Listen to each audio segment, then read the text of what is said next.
He let his lust dilute his trust. With a push-up, a thrust of fingertips, rush to an encounter, to explore forbidden territories, matter over mind became priority, pleasure despite circumstances to seniority, with a fondle caress, grasp, molest.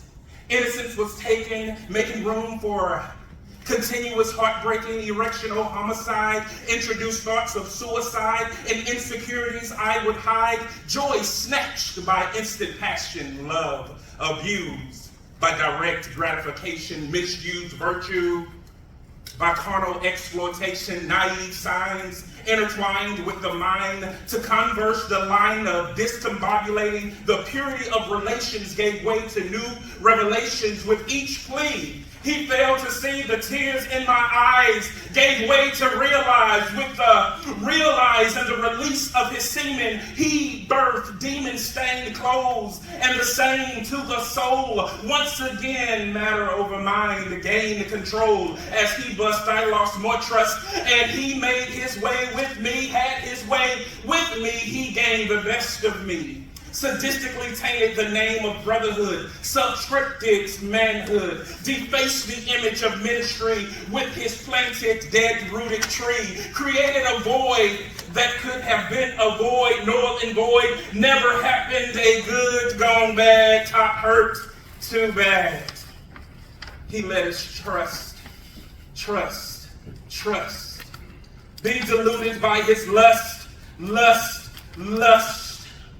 and the must to have digital penetration, a perverted stimulation, a blemished irritation that I must remove from more manifestation through unrestricted communication. His lust diluted his trust, but yet and still I must not derail the distinction between distinguished men and males who transform themselves to be men. And the hell from within, burning in the silent sin, because he let his lust dilute his trust. Thank you. Right? And then there are limiting beliefs. These are things that we naturally subscribe to, usually around family, tradition, religion, where we know what a source is. This is the one that we probably are in most control of. And then there's assumptive thinking. So in my world, you don't have to research it. You just think it and it's true. Okay, I might be the only one that have experienced that. But I also have worked in higher ed for 25 years, worked in mental and behavioral health for 15 years, and I work with employees and lead teams where there are some people who say, I got an idea. Why can't we do it? Because you didn't research it. We can't just say it's a feeling without us really getting into it. So what I want to do to first establish this is that it may have happened to us, but we are not it. It may have happened to us, but we are not it. See, a lot of times our identity is attached to things that have happened to us. If I tell you to introduce yourself today, you will tell us that you are the product of all of these exchanges. Why? Because we have been conditioned to believe we are the things and the way that people see us and perceive us. So why wouldn't sexual abuse or sexual assault be in the same category?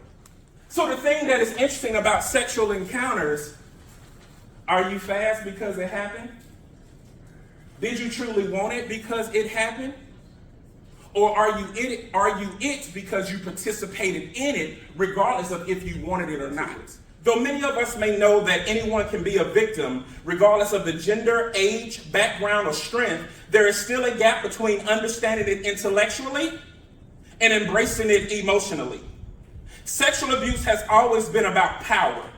It's always about a violation of consent. This is why we spend so much time saying, did I want it? Did I not want it? Because you can be made to believe that you really signed up for it. I was 11 when I was molested by a youth minister. See, he knew that I could sing and he said, I would develop you. Then it started out about, because he was a minister, save yourself for marriage. And one day he said, I know we've been talking about virginity and saving yourself for marriage, here's how the violation of consent come in. Do you want to know what it feels like not to be a virgin anymore? My 11-year-old mind said, yeah.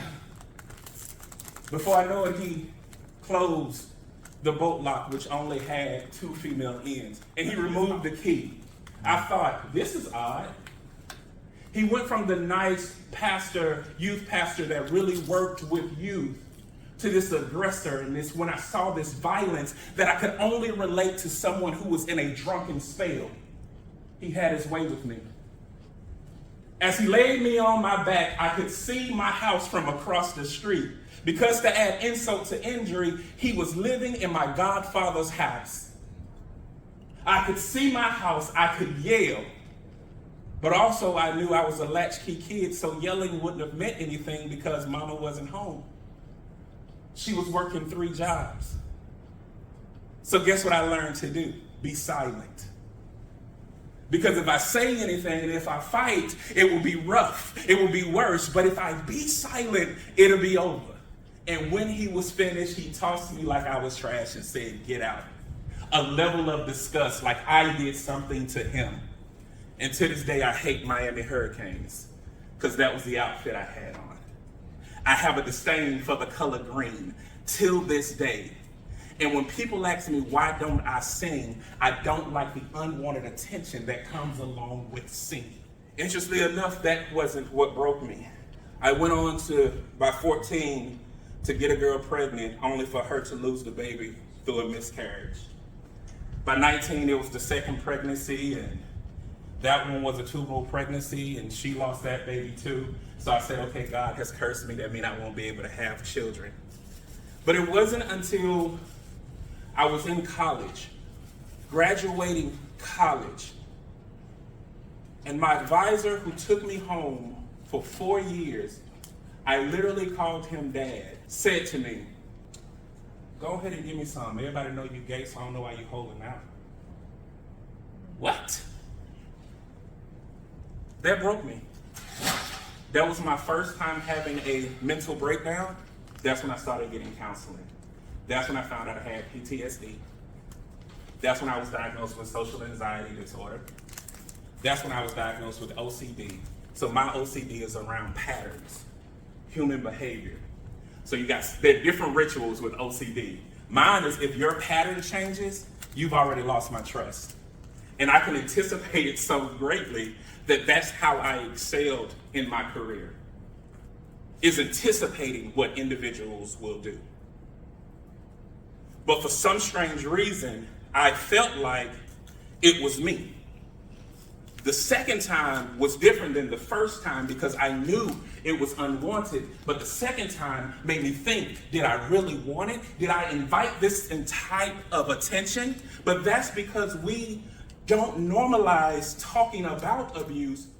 And there are several people who don't know if they are victims of abuse because normalized. There is a term called misandry. This is a disdain, the dislike, or ingrained biasness and prejudice against men. How do we know that that exists? When we think about caregivers, who do we naturally think about? Women. You tell me that there are services available for me, but I gotta go to the WIC office? Where the name itself says women, infant, and children. Where's the man? You say that you have services available for me, but if I am a victim of sexual assault in Wake County, you're gonna put me in a hotel room. So the isolation we talk about not doing, we force you into isolation, but we tell you to come forth, but we put you in our own systemic prisons and say we have a place for you. Hell, I could have stayed in my home. We will say that we're preparing our boys to be men because the world is hard. Well, why are you preparing them for something that's going to happen anyway? And we wonder why men don't come home because they know that that's not safe. You've been preparing them for the world, and the world don't do that. But you make them your little boyfriends. You make them your little man. You tell them that they are the man of the house. We don't do that with our little girls. We don't even understand the human component of men, so that's why we don't know how to be safe spaces, because you just may not be a safe space for us. The other thing is pleasure. Because abuse has become our safety net, we can find pleasure in abuse. And because it's pleasurable, we think the pleasure erases the violation. You're 14, dating a 21-year-old. It doesn't matter if she's a woman. It shouldn't happen. But you're rewarded. You're a man's man now. And you wonder how that spills over into other things. Well, it does. See, you're valuable. Your story is vital. Your healing is critical, not just for you, but the collective we. And no matter what has happened to you, I need for you to understand you're not it. Far too often we are told to man up or to move on while carrying wounds we never asked for, wounds that bleed into our relationships and our decisions and our identity. I want to clear up another restrictive ideology. There is a difference between effective communication and preferred communication. We need to stop saying men are not communicating when it's not your preferred way of communicating. There are several forms of communication. You have been conditioned to receive it one way. So you're asking the victim to reshape, reframe their abuse to deliver it for you to help them. More work needs to be done on the way that we communicate and understand what communication is. Talking about it isn't weakness, it's wisdom. It is strength, it is courage, and in its purest form, if we must normalize the communication around it, we will start to get rid of the abuse that is a part of it. Silence cannot heal what is too afraid to name. My pastor told me this in 2006. He said, you say you've been molested, you say you've been molested, you say you've been molested. But when will the healing begin? I said, what do you mean? I acknowledged it. He said, you acknowledged it, but you haven't accepted it. You haven't accepted it until you can say what happened. And I remember going through every detail of what happened. And that's the first time I remember to feel some level of healing. And we have to change our mindset around healing, because healing is not one singular miraculous event. It is a lifestyle. If you want to be healed, you have to continue a healing lifestyle. Once you stop the healing lifestyle, the infection comes back. I had to admit that every day I'm healing. For me, the strongest one was when I went through my divorce. The divorce itself wasn't bad, but the divorce lasted about 4 years because North Carolina has an interesting way of dealing with divorces. And one of the things that my ex did was she relied on misandry culture. The very first thing she said was, he abusing me. He abusing me and the children. Because once legal things start to happen, there's a process. And you know what that process is? Forced silence. Because if I say anything to defend myself, I now perpetuate the stereotype I'm trying to combat. So I had to let the legal process do it. And when she had finally admitted it 2 years later, oh no, he ain't never beat me. It was too late. I lost clients. I lost businesses. It redefined the trust of my daughters. And for me, it was like my molestation over and over again, forced to be silent and take it, somebody making a decision for you, all because somebody made a decision, because I live in a world that don't see the human side of being a man. Fast forward, I got awarded the house, I got awarded full custody of the children. The courts knew that she was lying, but there was no protection for me truly.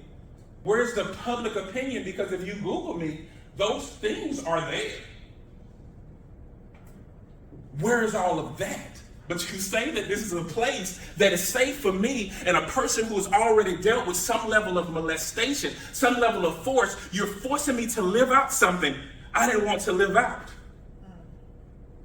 But you say that there are services for me, but the services that are for me are really not for me. Well, Jay, what did you do? I've been sending emails to so many organizations, but another restrictive ideology. Or if you're saying we need improvement to our services, you're saying our services are wrong. No. Nobody said the services that you provide aren't needed and aren't great. There is just a gap in the services you provide for one demographic. But because of how misandry works, he's a man, he doesn't know what he's talking about. He's a black man, he definitely doesn't know what he's talking about. So how do I keep a balance? I have a spiritual advisor, a life coach, a mentor, and I have some really great friends, and I have an executive coach as well, because that's how I keep my balance. And I made a decision a long time ago that I can choose my family. That's right. And I'm grateful for the family that I have, and I know where to call them, and I know what spaces they hold for me. And it's okay. It's okay to say that you can't talk to certain people about certain issues. Like my molestation, I can't talk to my mom about it, not because she don't love me, it's too close and she's attaching it to her lack of protection of doing what she needed to do, that she can't be available for me as a victim. Yeah. But it doesn't mean she don't love me. She just doesn't have capacity to process. And that's okay. Hope is on the other side. Health is on the other side. Your purpose is still your purpose. Your purpose is still your purpose. And you still have a responsibility to yourself to contribute you. Sometimes victimhood will have you thinking you're less than when really you're greater than, because you can process that and still exist. Your peace is beyond that side. It's okay to establish that, because your thinking of me has no jurisdiction over my life. None. You don't have to be what happened to you. There's a stigma if you were raped, that you will rape others. That's not true. You don't have to repeat the patterns that broke you. I do have an attraction for women who are verbally and emotionally abusive. Some type of way it made me feel like a man. And through counseling, that's why I'm not dating right now. Because as soon as there's a woman that's a red flag, they're gonna be like a little mom. Like, what a woman. But a lot of people don't realize that they are attracted to red flags. And you don't get no badge because you could withstand a relationship with a red flag. And so y'all just pray for me, because I love a red flag. As soon as they catch an attitude, I'm like, marry me. You're not less of a man because you were hurt.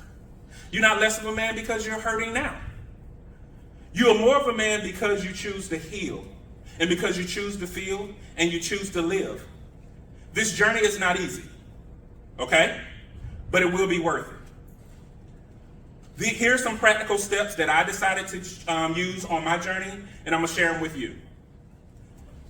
Accept it and acknowledge it. Accepting it will allow you to process it without agreeing with it. Acknowledging will help you see the impact and trace the roots so you can help uproot it. So if you notice a pattern of behaviors and you find out where the root is, it's easier for you to uproot it. A lot of us trim branches versus uprooting things. So the tree just dead and just grow branches in another season. No, we need to learn to uproot. Allow yourself to feel and process emotionally. Meaning, honor every emotion instead of suppressing it. If you're having a day that you're down, say I'm down. It's okay to be down. It's okay to be mad. Somebody can do something and it'll just trigger you. You're like, you know what? Let me remove myself. Don't ever force yourself to be like, I'm fine. It's okay to not be okay, but it's never okay to act like you're okay. Okay?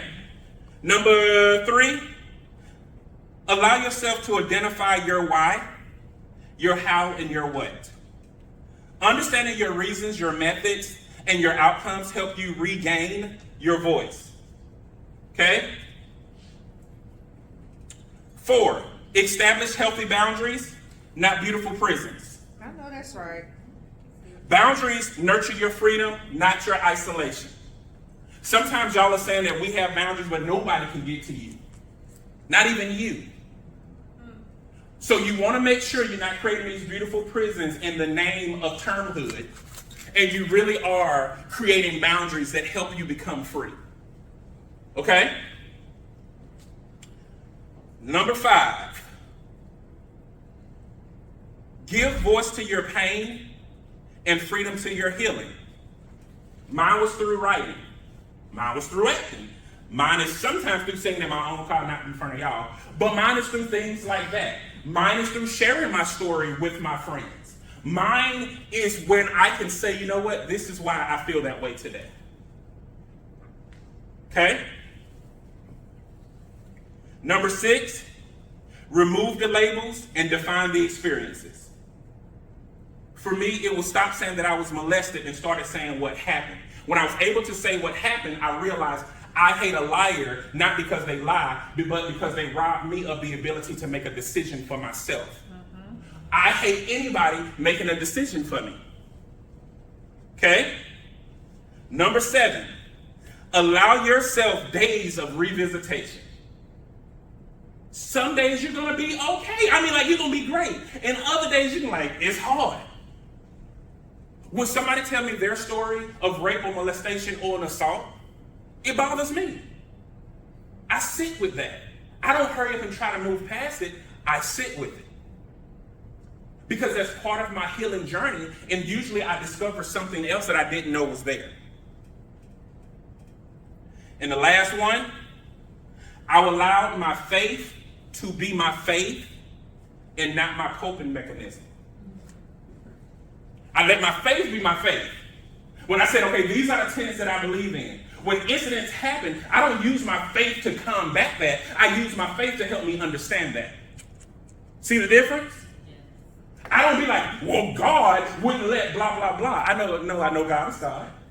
I know this situation happened. That doesn't mean God isn't God. And that doesn't mean this situation isn't this situation. But it helps me understand what my stance be while dealing with this situation. Yep. See the difference? Mm-hmm. And that's how I helped process and get through. And that's what I believe every last one of you can do. If you don't remember anything else, remember whatever happened to you, you are not it. Can you make that commitment today? Yes. Whatever happened to me, I am not it. Say it. Whatever happened to me, I am not it. Why do I say it? I'm going to tell you why. If you look up the definition for air, it means public utterance. You ever walk into a room and you like, something feel off? Because things were professed in that room. Now, if you look up the definition for wind, it is moving air. So that means it is moving word. If you profess it on your low days, that wind may come and remind you, this is happening to me, but I'm not it. Okay? All right, thank you guys. I'm going to turn it over to, come on, right at 11:45. Give it up for Greg Thunderbird.